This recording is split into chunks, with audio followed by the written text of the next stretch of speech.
Happy Wednesday, everyone. I hope you are doing well.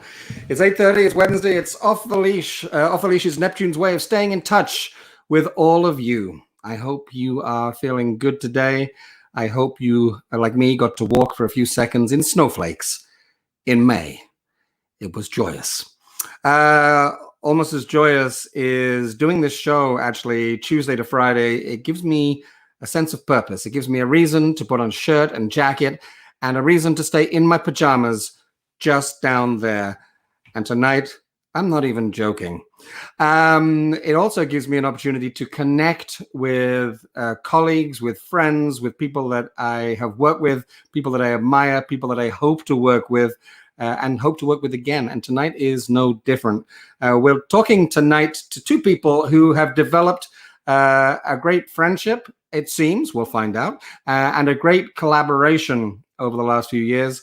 And I thought it would be lovely to have them on to talk about that and find out what they're up to, how they're doing, and what they were up to before this all went down. So let's bring our guests in one by one, Alexis Milligan and Michelle Raine. Hi. Hello.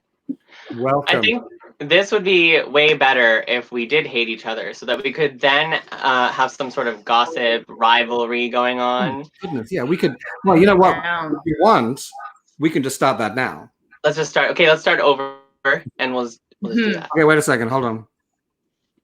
Let me just, you know what I'm going to do? I'm going to, hold on. Hi, so our first guests apparently have a bit of rivalry and do not enjoy each other's company. And I thought it'd be a great evening's entertainment, great TV, to stick them in a small digital box together and see what happens. Let's welcome our guests who do not welcome each other, Alexis Milligan and Michelle Raine.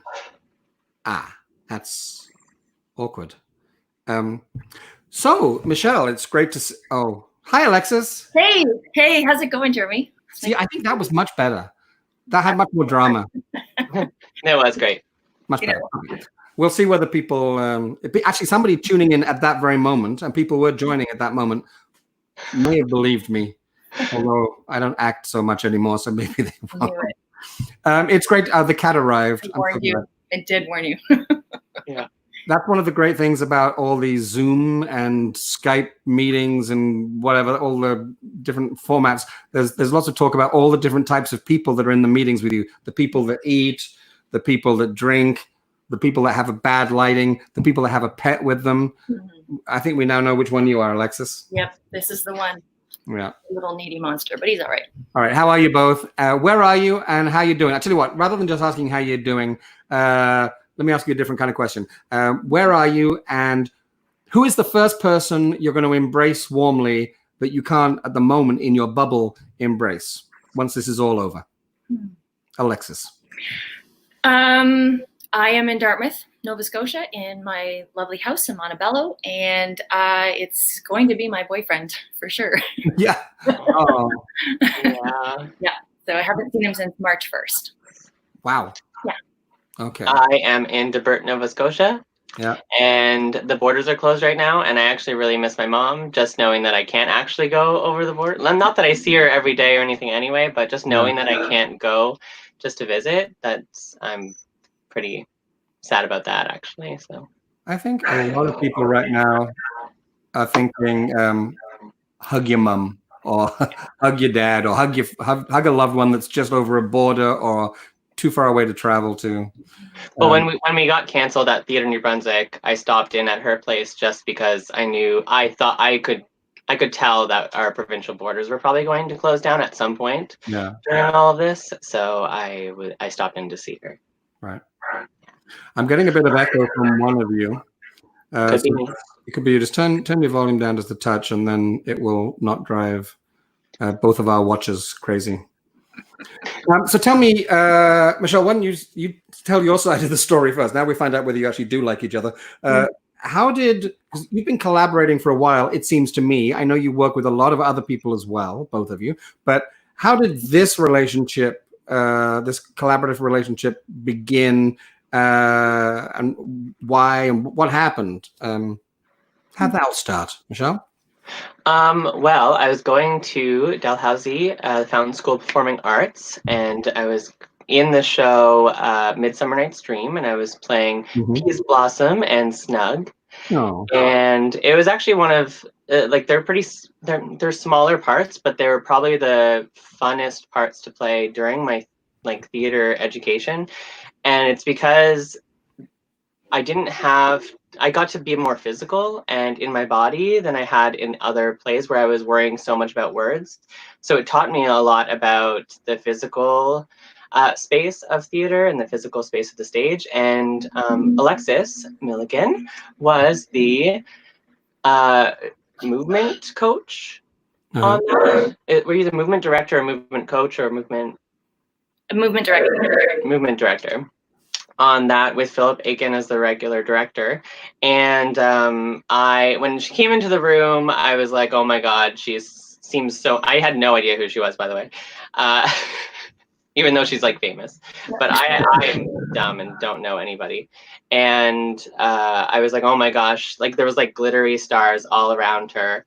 And I fell madly in love with her. And when she told me to, as Peas Blossom, to dance around and possibly fart glitter, or what was it? Puke glitter? Vomit glitter, like they do in the Trolls movie. That's when I really realized that we were soulmates. About a week later at Taboos and Schmooze, Taboos and Schmooze, she was there as well. And right before she was going to go home to her children, I pulled her onto the dance floor and said, hi, I have a bunch of diary entries and I'd like you to help me with them, and I have no money.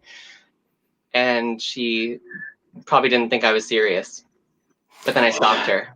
Okay, so pick up the story there.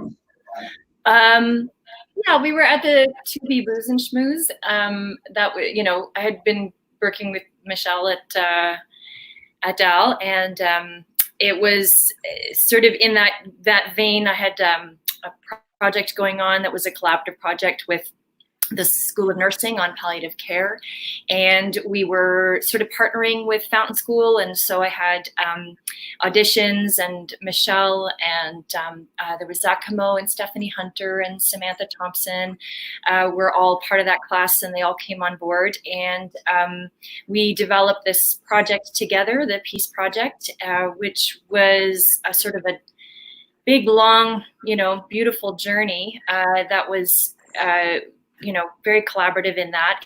And just working with Michelle in that capacity, when she approached me about, developing a show, It's a Girl, it was a no-brainer, man. It was just like, yes, of course. I think it was actually, the Peace Project. I saw that. I came to one of the performances of that, and it was very, I don't know whether immersive is the correct use of the term immersive for theater, in that, whether that's what you intended, but I felt like I was in the play and participating. In fact, I think I have. There's me. You are. Participating with you, Michelle. And yeah, look at us. And there's Neptune's Leslie McDonald right there as well. Look at that. It is. Yeah, that was at the Stages Festival, and that was like the show in a super early day workshop, and we were just tossing ideas out and seeing exactly that, how we could create sort of an inclusive environment without really turning people off about talking about death. So yeah, we're trying to do a bit of both. Yeah. Well, it really worked, because it sort of held us. I remember sitting in a circle with the actors moving around us and sitting with and engaging with us, like we just saw in that photo. Was I reading I can't remember. Was I reading a line from somebody's story? You were probably reading the therapist, or not the therapist, but the interviewer. Right. Because they were all actual dialogues with a real either palliative care patient or a person who was a family member of someone who was on palliative care. So you were probably reading the interviewer part, where Cool. Yeah, that design was developed by Steve Lucas, who came on board as one of our designers, which was fantastic. So he's a good friend and a collaborator, and he came down and was with us during that stage's time, which is what's so fantastic about that festival in particular, is that it really allows new work to have a chance to be developed, which is, we really needed that time, and learning from that experience, it really actually completely changed the production. So what we had at the end, what we took on tour to Toronto and Montreal and across Nova Scotia was just a different entity, but it couldn't have been that without the time at Stages. It was really invaluable. Yeah, Stages is a great festival, and I when I was programming it, it was really a cool thing, and it still continues with Eastern Front to this day to support new work, new creative process, new creative partnership, and so many plays that have gone on to be produced across this country started at Stages with little or no fanfare. In fact, one of the previous artistic producers of Neptune said, Jeremy, if we counted up how many plays started at Stages in some form or another, and he was right. It was always a cool thing. So long may that continue. We've had a message here. I just want to make sure that we get to see it. Oh. That's my mom. I was hoping it was your mom. If it was a complete stranger, I was going to say, go carefully, but enjoy that hug. Cool. Awesome. So, Alexis, let's just dwell for us a little bit. You and I have worked together before, because you once came to me and pitched yourself for a gig and got it. Do you want to tell that story? Do you know what I'm talking about? Do you mean fishing? Yeah, I am. Oh, wait a second. What if you can't remember? Maybe you've blocked it out. Maybe it's a restraining order. Yeah, that was. I think what had started that was you asking me to come on board to do a bit of choreography for the opening sequence. Yeah. And I think I don't know exactly, but at the time, there was sort of, you were going to be in it, and then there was something in that capacity that the directing was sort of happening, not happening. And I remember going in and just saying, well, I'd love to be a part of, bringing the physical work alive, because your vision for that was so very clear that it was really more about, giving that kind of facilitation to be able to bring the landscape of how you were bringing all of those scenes. Each one of those dates was so fun. It was so fantastic to just play with that in the space. So this was a two-person play about internet dating, the perils of internet dating, which I'd done a lot of research officially and for the play, unofficially and for the play. And yeah, when you were sort of first coming on board to talk about the physicality and work with us, the idea was we were just going to put it together ourselves, and then you pitched yourself to direct it, and I went, wait a second, that's a great idea, to have a woman telling me what to do in a play that could so easily dissolve into one big mess of machismo. Was really a good idea. And I know that we had Natasha McClellan on board as a doing dramaturgical work as well. So yeah, I want to make sure that we talk about here the fact that you didn't just sort of marshal it into existence. You actually took over and directed it. And that play ran for a couple of years on the road. There's Stacey and I in a karaoke scene. Yes. What song were we singing there? Don't Stop. It really was Journey. That was I would actually appreciate getting the soundtrack for that show, because it was fantastic. Yeah. And Stacey with how many costume changes? And she played 9 characters, I think, or maybe 8. 6 of the 7 dates that my character went on, plus my mother, plus my best friend. There's a moment of angst that you got going. Yeah. Look at that. Good memories. 20 pounds ago. That's how I measure. How do you measure a year? And there's a picture of you, and that's where is that? I don't even know where that is. certainly having a martini. That hat. I lost that hat. I loved that hat. Me too. It's a great hat. You would have loved it. Actually, you would have stolen it, Michelle. I would have stolen it by now. So, Michelle, during this pandemic experience, obviously we're all sort of quarantined and doing that. Are you finding ways to let your creative juices flow? Or is there an outlet for you right now? Yeah. My roommate and I are building a deck attached to our house. Wow. And I'm also painting all of my clothing with fabric paint. I also dyed my hair blonde and will be dyeing it pink because Alexis didn't let me do that on tour. And Wow. You see, this is our friendship. And I will. I also bought a bunch of face paint, so I'm going to start playing around with that because I used to do drag, and I've been missing like the extravagance of drag. So I don't know if I want to perform in drag again, unless someone hires me to do Hedwig or something at Neptune Theatre. But did you just drop a hint? What? No. That was a great pitch. I'm sorry. You've been hanging out with Alexis Milligan way too much. She is so Sorry, sad. not too sorry. That's how I got her to work with me. So it's worked once. So I just keep on trying.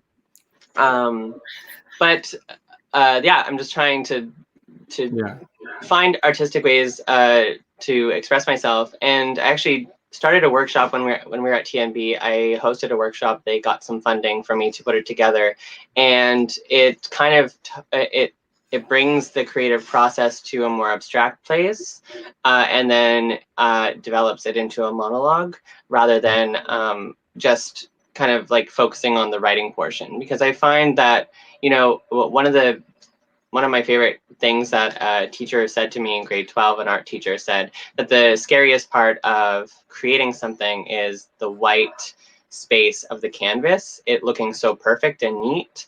And I feel that same pressure when I'm either typing out a short story or even writing in a notebook. I feel that same pressure. So I like to start with something that's really abstract and just kind of fun to get the creative juices flowing. Yeah. And then out of that abstract idea, I start to look at the components that I put in kind of subconsciously. And then I take each one of those elements and I kind of like, first I do like a free writing, and then I try to structure it a little bit more. So that's kind of where I've tried to develop. I don't know if any of that made sense. But that's kind of like why I'm trying all these other creative abstract ideas to try to keep my, stay awake. Yeah, keep that muscle flexed. Yeah. So you mentioned that you trained at Dal. When did you graduate? Well, 2017 is when I finished the Fountain School Performing Arts acting program. I actually haven't graduated with my bachelor's yet because I started getting hired for some things and I didn't really want to. I went to university at the time. I went to the university to do acting. So like why, and create theater and create art. So why, I was kind of finished that part. So I only had like one psychology course that I needed, and I'm actually taking that psychology course right now during the pandemic. But I'm also now considering taking my Bachelor of Education.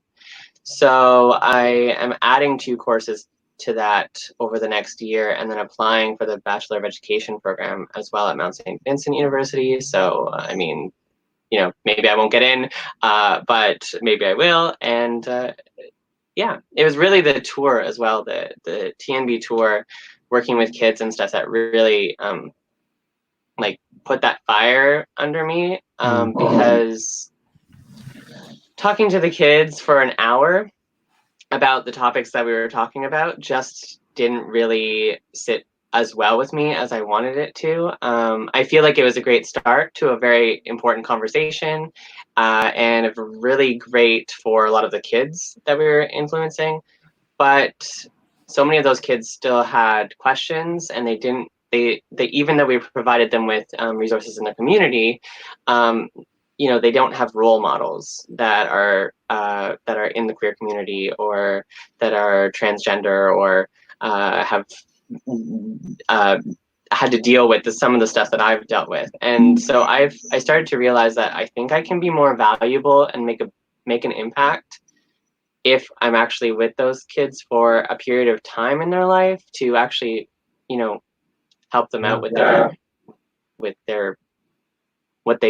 how to explore themselves, and I don't know, their identities, and they had so many questions, and it was just so short little time to answer it. So I find that very moving that you had that experience.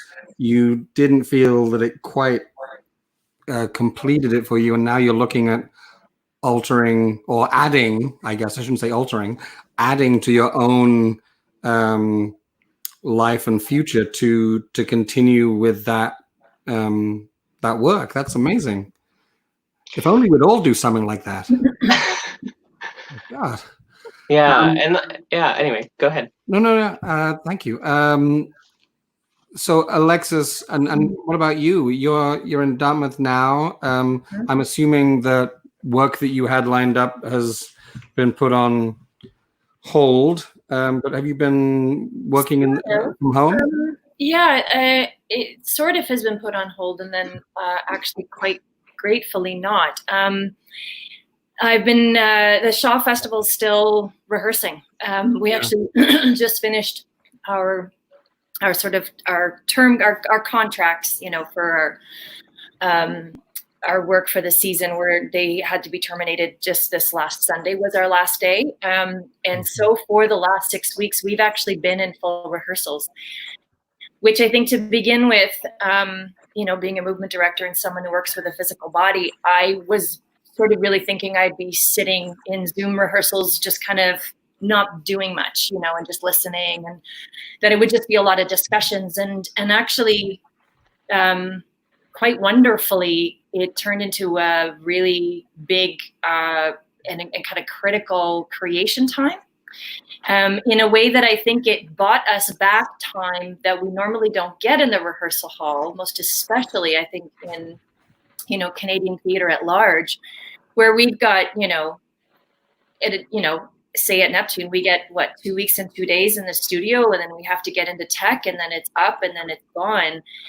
Even looking at that structure at the Shaw, our rehearsals are actually 3 hours a day split, because it's all in rep. You don't, early openers, mid openers, late openers.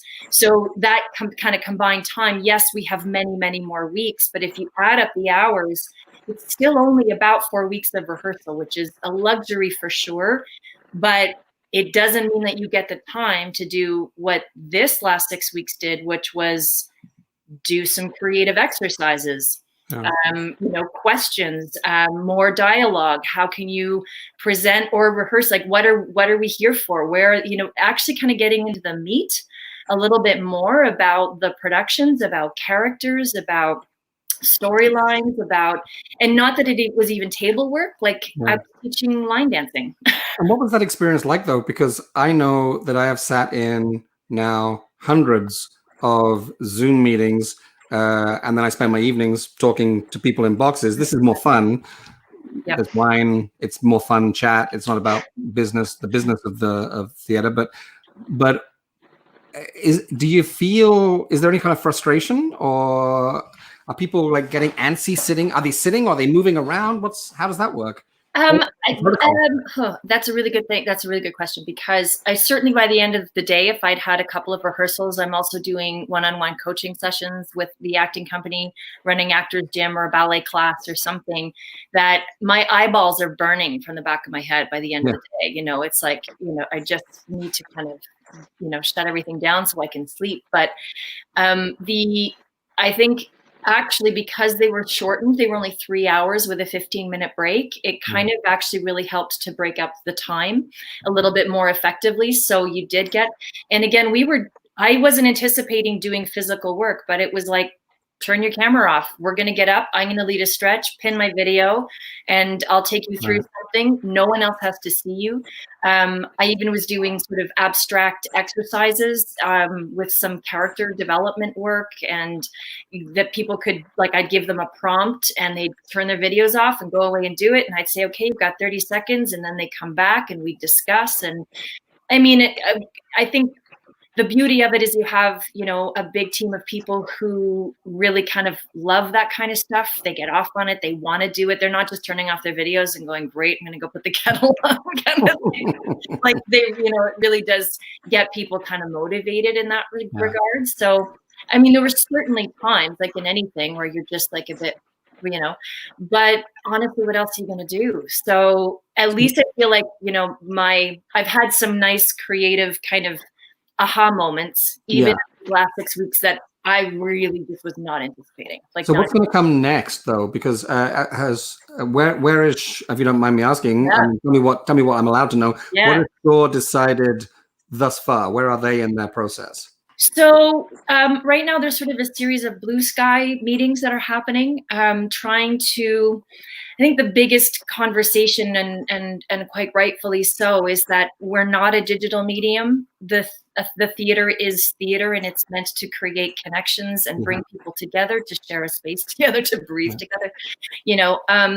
But how can we keep supporting the community that loves the Shaw and lives for, you know, coming to the theater, and not just the Shaw, but theater in general? Like, these people are still out there and they adore the theater and they want to come see everything, and they got their tickets to Stratford, and they go to their, you know, they've got all their little lists of the symphony, and they go to Factory, and they go to all their little community theaters or regional theaters, and they make the big trip to Toronto because they're going to go do all their stuff. They have it mapped out for like a year in advance. They know what theaters they're going to, what shows, you know. So how do we connect with those people? So right now we're kind of in a transition phase where we're looking at how to keep that community outreach going and keep people, in, you know, feeling like they have a place where they can find some content, but online content that isn't just watch us do this scene, because it's not going to be the same. But that when we're opening a rehearsal, like there was a couple of open showings. Devil's Disciple did a radio play. So that, you know, just experimenting with how you could bring it in creative ways, alternative ways, and that you can kind of work with the medium a little bit, while at the same time just kind of staying true to the fact that this doesn't replace theater. It can't. But sort of just trying not to go down that path. And so, yeah. But as of last weekend, the acting company that have been in these rehearsals, which we've all heard about and been marveling at, and also quite, I must admit, very inspired by that decision by the Shaw Festival to keep that work going and to spend the money in a dark and dangerous, scary time to have you all working was very cool. But that's come to an end. So I guess the future is kind of up in the air now, or? Well, we've actually just started this new initiative. So there's a group of us that put in applications to become employees. Oh, so we're now employees specifically for community outreach. Right. So right now I'm working with a really great team on the wellness component for the company, but not just the acting ensemble, for the staff, because a lot of the staff, again, aren't necessarily people who feel comfortable coming to a class with the ensemble. So what can we offer people who are literally getting their coffees at 7 o'clock in the morning? I'm sure you know this. And you're on, like, you get up, you get your coffee, you're on the computer, and you're there for the day. I pick this up straight away and go, who texted me? What's the problem? Right? Oh. Yeah. So all of the staff, you know, like the office administration, who are the heartbeat of our theater companies, really, you know, they are the ones that are there day in, day out. They're not contract workers, they're employees. So how can we offer things that we've got, you know, some skill sets maybe and some resources that we can start to partner, and so do they. Like, there's a lot of people who are fantastic musicians and gardeners and cooks, visual artists, you know, and who do meditations and have been, you know, all this kind of depth of work that I think so how do we connect more with them is kind of, that's my project with my team right now. Yeah. And then I'm trying to balance doing my master's on top of that, which oh yeah, just throw that in. sucker for punishment. A little masters, why not? Yeah. We're nearly out of time. We're probably over time, but I just want to stick with you for a few more moments, if I may. So you two have collaborated. I think, in my opinion, I can say it successfully from what I've seen and what I've heard, and the fact that you're getting it done, you're getting your work out there. Do you have plans to? Have you got anything new in the pipeline together, or do you have ideas separately that you haven't yet told each other about that you want to share right now? I don't know. Apparently, we're going to do Hedwig and the Angry Inch, but yeah. Choreographer, And, actor, director. I'll be your movement director. You know what? I wouldn't direct that show. I'm not the right director for that show. But I would. I love that show. I know someone who could direct it.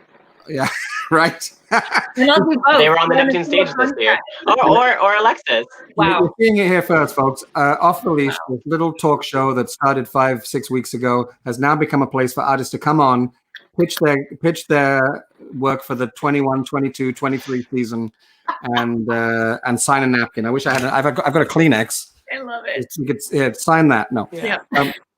But yeah, so are there any thoughts about that? Have you talked about that yet, or is that you I think we've worked out by the end of this conversation you do actually like each other and enjoy working together. Yeah, well, I think we speak philosophically about all kinds of things at all times, and I think that sometimes out of those we go, oh, that could be a show. Oh, that could be a show. But so far, we've also have like such separate lives as well. Even though I feel like we're such good friends. That, like, I mean, you have kids, you are at the Shaw like 50% of the time, maybe more, and I'm in Debert, Nova Scotia, and so, and like working on my own stuff, so it just ends up being like a little bit difficult to actually get something like. But right now, we're revamping the Transitus Creative website together, kind of ongoing. And I don't know, maybe in the future.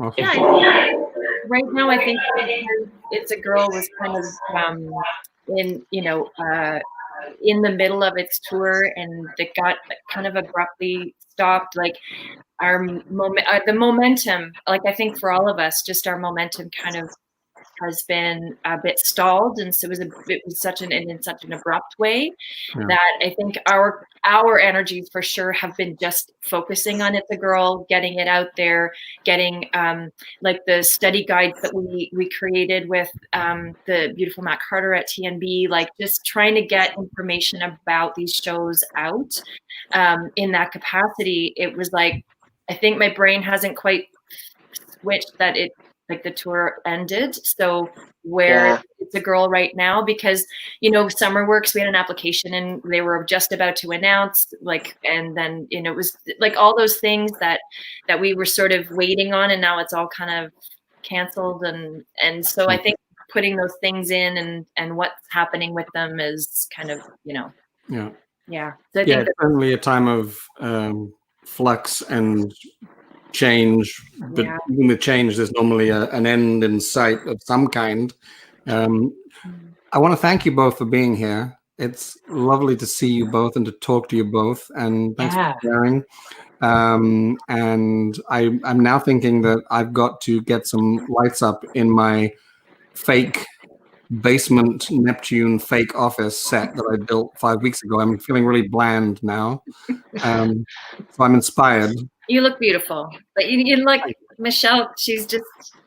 I know, right? I mean, I don't even. Because I want one. I gotta work a little harder. I really, and actually, I'm going to end by just showing you this comment, which I think actually sums you up. It's been like spending an evening with a couple of beauties. Aww. Thank you, Peter. How are you, Peter? Thanks for watching. And wait, I'm going to go to this one. I didn't even read it first. Thanks, you. Thank you, Aw. Jade. Jade also has gone blonde during this pandemic. I happen to. I will say that I think I went first, Jade, but Wow, competition. but her blonde turned out way better. Yeah, I about 3 weeks ago, I actually went on Facebook and said, I want to shave my head totally bald. I've never done it in my life. I got voted down by people that love me and care about me, but I still kind of want to do it. And the other option is to actually do what I've never done, which is go totally blonde as well, because this is the time to do it. This is the time to do it. You could do a big reveal too, you know? I could like have a wig that looks like my hair and then go, whoosh. Be great. That would be amazing. Yes, you could. And then also you should get colors for your hair and just do crazy colors because they wash out within 3 weeks anyway, and you can always dye it back brown. Plus you have very short hair and you could just, cut it all off after that. I know. It's perfect. I'm going to do it. I hope Melissa's not watching this upstairs. All right. It's been an absolute treat to talk to you. I want to thank Support for Culture for their ongoing support of this show. We are here the rest of this week. We're also doing shows. We'll announce guests on Friday for next week. We've got an amazing lineup next week, including a gigantic show next Thursday, which I'm not allowed to tell you about, but it involves many artists coming together for the first time. And Support for Culture have made that happen, and they've just let us know that they're going to be supporting us for a little while longer as well while we do this. I was kind of hoping it would only be a couple of weeks, not because I don't enjoy doing it, but because I thought it wouldn't then be necessary. You two stay exactly where you are while I play the end titles and wish you all a good night. If you are in the position to support Neptune Theatre, like all arts organizations right now, we are struggling and we are grappling with the notion that we'll be back to work way after everyone else at this point. It seems to be the case. Thanks for watching, and I'll see you soon.